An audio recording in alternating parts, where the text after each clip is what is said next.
She was the first woman president.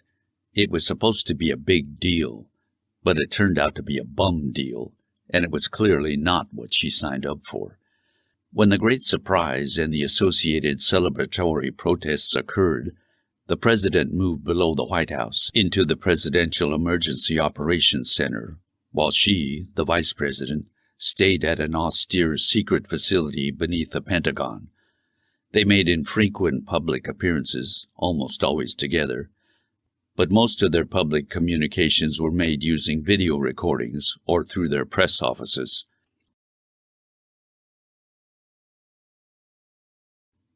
The Great Pacific Disaster, as they dubbed the Saturday night volcanic eruption, earthquakes, and tsunamis that demolished Hawaii and California and damaged the western parts of Oregon and Washington, shook the nation's infrastructure, economy, and military readiness. This compounded the lingering disruption from the Great Surprise and the pandemic. Immediately after the Great Pacific Disaster, everyone started making demands of the president, and he was at a clear disadvantage without his speaker.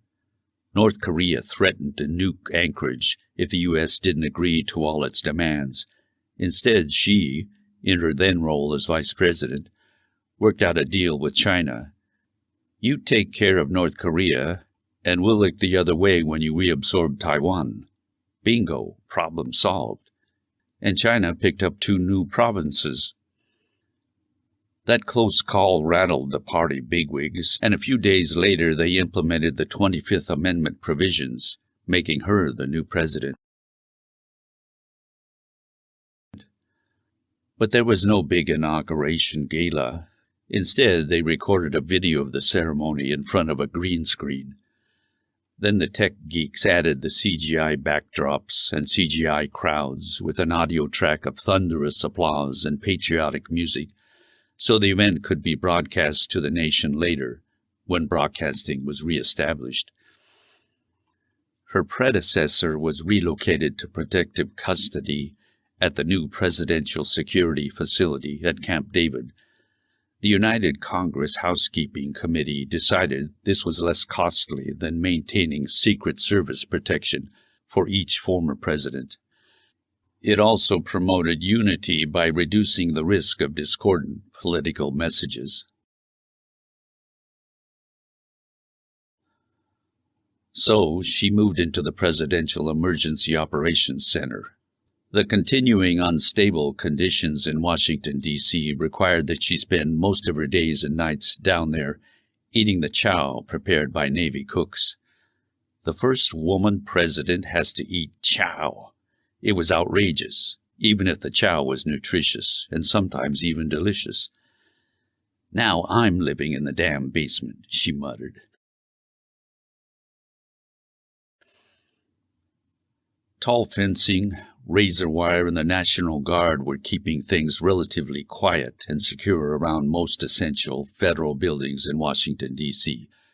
Even so, a contingent from the United Congress visited this morning and requested she approve electrified fencing and selective use of landmines.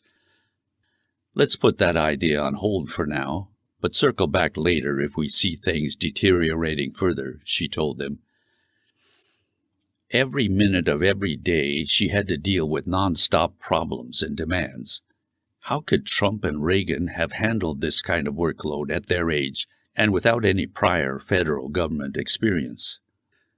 The nationwide collection of all unregistered firearms and ammunition was proving to be much more difficult than they had expected. Evidently, people really did cling to their guns and Bibles, like that former president had once said.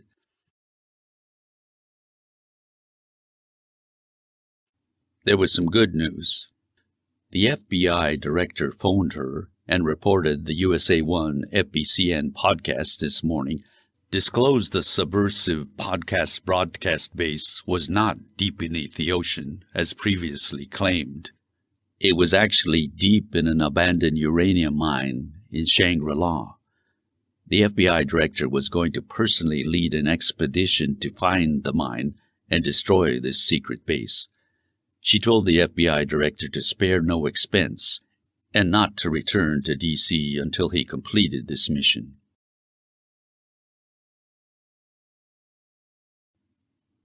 You could make a list of everything you needed and write shortage after every item on the list: gasoline, food, electricity, medicine, police, and toilet paper, for example.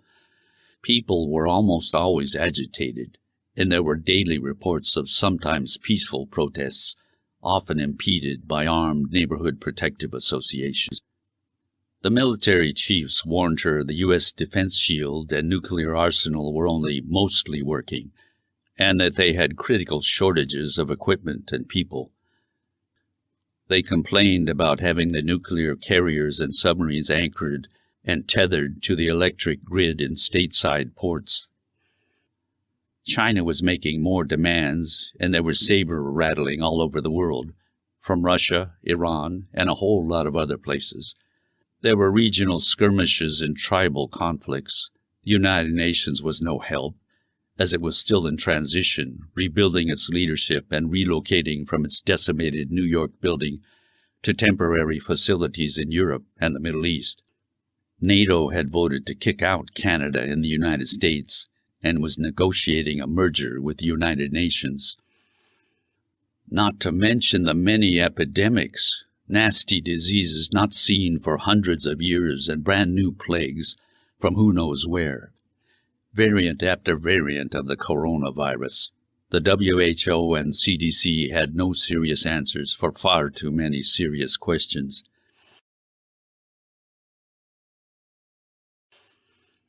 Today's morning cabinet briefing brought some good news and cheered her up a bit. The Secretary of World Peace reported the non-aggression pacts with the U.S. were signed by Iran and Saudi Arabia. The shipments of nuclear devices and equipment were being unloaded from Navy ships to the two countries. Yesterday, the Treasury reported receipt of $508 billion from the two purchasers. This should be a major world peace triumph, but they needed to keep it totally secret. That joy was short-lived when her chief of staff came in with two messages. The Israeli Prime Minister insisted on a phone call with her immediately. The chief of staff thought he sounded furious. Had Israel learned about the non-aggression pacts and nuclear weapon sales? How? And how could she deal with the Prime Minister?